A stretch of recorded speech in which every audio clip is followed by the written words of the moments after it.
So this going through impact here, this fault is something I see pretty much every single day on Skillist when I'm giving lessons. And it is something that can absolutely destroy perfectly good golf swings up to that point. So what that is the trail heel lifting up as we're getting really to the delivery area of the golf swing. So really around shaft parallel to the ground into the golf ball. So that might look absolutely fine to a lot of you out there. You might see, let's say, players out on tour who do that exact same thing. Justin Thomas being one of them, for example, and we'll get into why he makes that work in a minute. But us mere mortals doing that, that's going to result in some pretty bad things. So when we lift up that trail heel, what happens? The knee goes forward, right knee goes forward. Okay, so if the right knee goes forward, what else is going to go forward? The right side of the hip's going to go forward. Okay. So then if no other counteracting measures have been put in place here, the right side of the body is going to go forward. Okay, what is holding on to the golf club? The right hand is also holding on to the golf club, isn't it? Which is part of the right side of the body. So that's also going to go forward. So you could be coming down, perfect path, nice shallow face, club face looking good, everything looking brilliant. Let's say shaft parallel to ground. Now you decide, your body decides to lift up that trail heel. Everything's now been pushed out.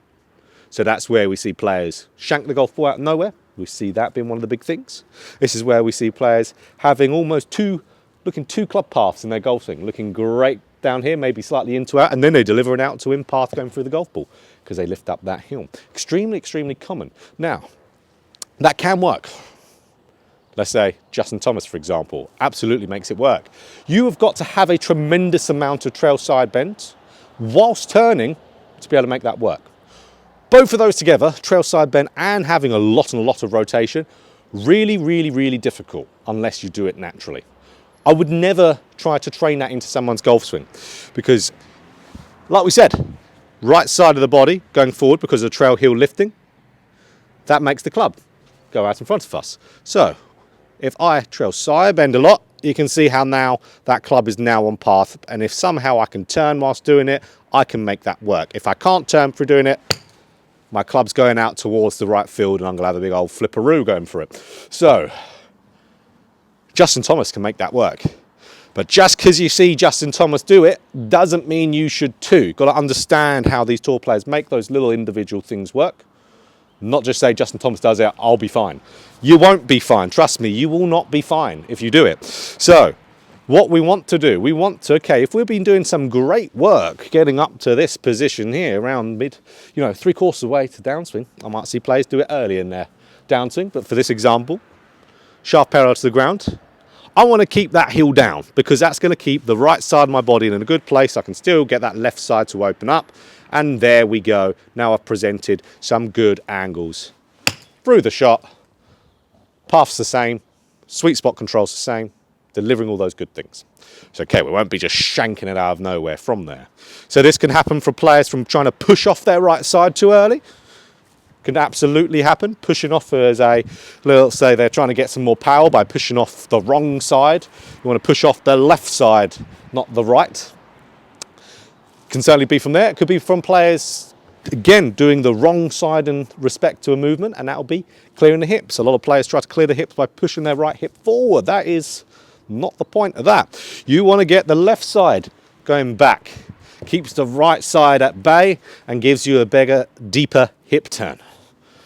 Right side going forward, lifts the heel up, pushes everything towards there. Yes, it will look like you're clearing your hips, but you've just gone close to the golf ball. So it's not going to be a good one for us. Easy drill though to do for this. Easy drill.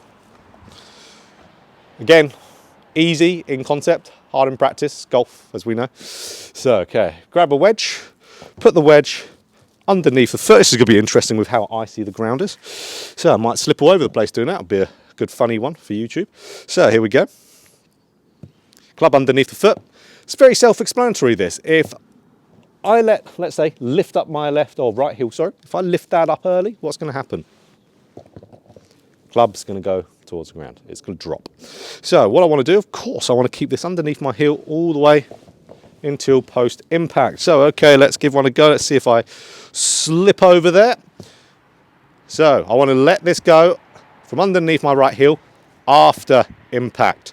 So we go after. There we go, after impact. So let that go. That means my trail heel is going to be nicely down. I'm not keeping my pressure back there. That's not happening. I'm still getting my pressure forward. As you can see, I can still get my pressure forward and turn whilst keeping this underneath my heel. So you might need a lot of practice of just feeling that in practice swings. And then let it go. This will then encourage what's called banking that foot, where that foot rolls over rather than moving it up. If you're someone who thinks they can't bank it, you might be right. You might not be able to from, let's say, a poor ankle mobility, or you just haven't practiced it enough. That's usually the case. You just generally haven't practiced enough. These things, if you're, let's say, not doing that naturally, not banking the foot, not keeping that heel down, you're going to practice it a lot before you get it into your golf swing. 2 weeks, 2 months, 6 months. 6 months will probably be all right, but 2 weeks or 2 months isn't enough. Half a year minimum when you're working on something. Most common thing I see in lessons is people expecting things to get into their golf swing fast. We know this is golf. If that was the case, we'd all be extremely, extremely good. If you enjoyed this video, click that like button if you want more golf instruction just like this. Hit the subscribe button, hit the bell button too. Be notified every time I put out a video. So calm down that heel, calm down your game.